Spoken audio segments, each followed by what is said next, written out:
बिल्कुल, इस वक्त मौजूद है जिला अनंतनाग के बुडरू पहलगाम में। आपको बताते चलो कि महकमा जंगलात के लिदर डिवीजन में कल शाम देर गए अचानक आग नमूदार हुई है पहलगाम के कई कंपार्टमेंट में। जिस तरह बुडरू 58L में या कोलर की बात करेंगे या ग्रंथवंत पहलगाम की अगर हम बात करेंगे, इन कंपार्टमेंट्स में कल शाम अचानक आग जाहिर हुई है। और अगरचे आग पर बर वक्त काबू पाने के लिए महकमा जंगलात के अहलकारों ने बिल्कुल आग बुझाने की अनथक कोशिश की, ताहम भयानक आग के सबब महकमा के अहलकार जो है वो बेबस नजर आए। उसके बाद मकामी लोगों की एक बड़ी तादाद, खासकर नौजवानों का जो अहम रोल रहा है इस आग को बुझाने के लिए, यहाँ के हम लोगों को खासकर नौजवानों को दाद देते हैं कि उन्होंने बर वक्त महकमा के साथ ताउन किया है।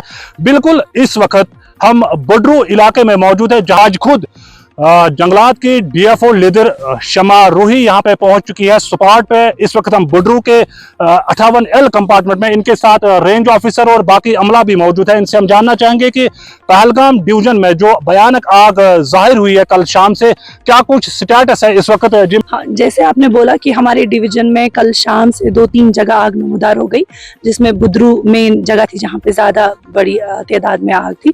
दूसरा कोलर ब्लॉक में 1-2 जगह आग थी और ग्रंथवन अशमुकाम में बड़ी आग लग गई थी। सब एरियाज जो है वो मेरी जुरिस्डिक्शन में आते हैं। रीज़न अभी पता नहीं चला है, बट आग बहुत भयानक थी। शायद यही गेस कर सकते हैं कि ईद की वजह से जो लोग जंगलों में आ रहे हैं तफरी के लिए, तो अचानक से उनकी किसी लापरवाही की वजह से आग लग गई है।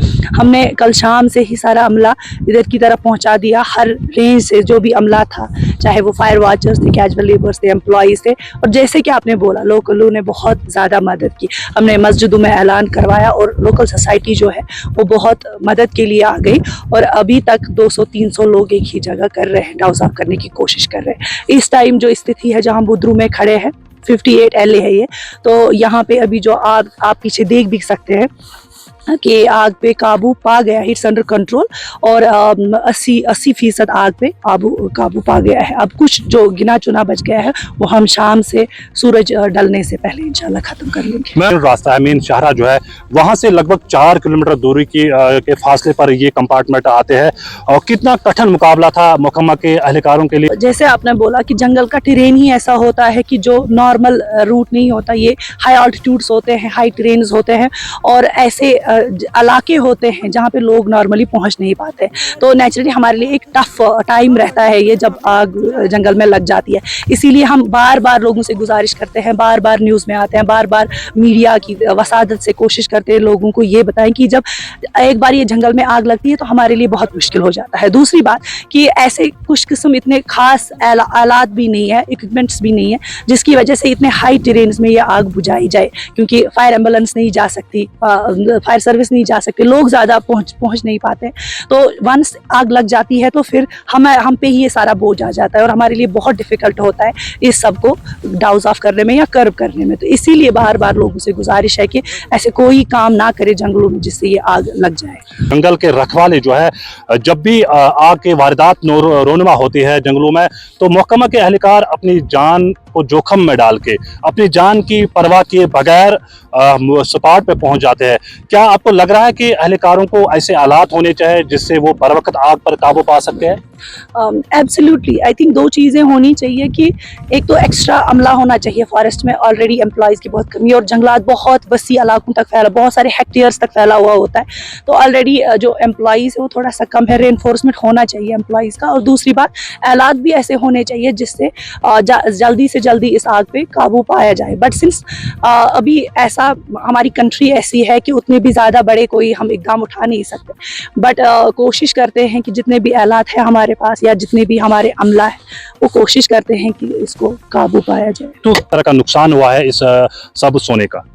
तीनों जगह जो था वो ग्राउंड फायर ही था, क्योंकि और मैक्सिमम रीज़न यही है कि सिंस बहुत ड्राई स्पेल रही कश्मीर में, ऑलरेडी फॉरेस्ट का फायर का अलर्ट था, तो ड्राई स्पेल की वजह से हर जगह बार बार आग लगती है। बट अभी जो आग कल से हुई है वो हर जगह ग्राउंड फायर ही हुई है, कोई ट्रीज़ इन्वॉल्व ज़्यादा है नहीं, बस जो ज़मीन पे वो जो घास है वो जल रही है, और जो नीडल्स, ड्राई नीडल्स हैं ज़मीन पे, उसकी वजह से ये आग, इसको बोलते हैं फॉरेस्ट फायर, कि एक बार लग गई तो कंट्रोल नहीं होती। बट हर जगह, तीनों जगह पे ही ये ग्राउंड फायर ही है, कोई ट्री डैमेज नहीं है, जमीन में जो घास है वो जल गई। तो क्या कुछ खास मैसेज देना? आई थिंक इस इलाके में जिसमें मैं खड़ी हूँ, तो I would like to appreciate इन लोगों को कि इन्होंने आया, जो जैसे मुझे अपने अमला भी बोल रहे थे, फॉरेस्टर साहब बोल रहे थे कि ये लोग जो ही हमने बुलाया तो वो सब लोग आए जोकम जोक कि इनको मदद करेंगे और इसको बचाने के लिए। बट जनरली लोगों से ये गुजारिश रहेगी कि कोशिश करें जब जंगलों में जाए तो एहतियात बरते, खासकर वो लोग जो जंगलों के नज़दीक रहते हैं, और जब एक बार लग गई तो हमारी मदद के लिए आ जाए। चले, बहुत बहुत शुक्रिया। ये थी डिविजनल फॉरेस्टर लिदर डिवीजन शमा रोही, जो इस वक्त बिल्कुल खुद निगरानी कर रही है जिन इलाकों में आग जाहिर हुई है कल शाम से।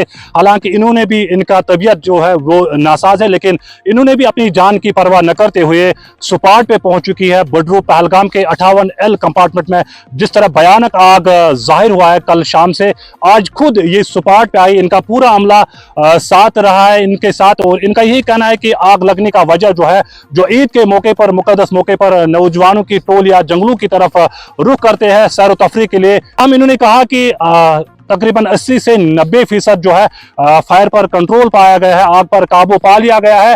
और जिस तरह मकामी लोगों ने महकमा जंगलात के अहलकारों के साथ ताउन किया है, इन्हें उम्मीद है कि अगर आइंदा इस तरह के वाक़ात फिर से रोनमा हो जाएंगे तो हमें पूरी तरह उम्मीद है कि लोग जो है, मकामी लोग जो है, महकमा के साथ इसी तरह ताउन करते रहेंगे।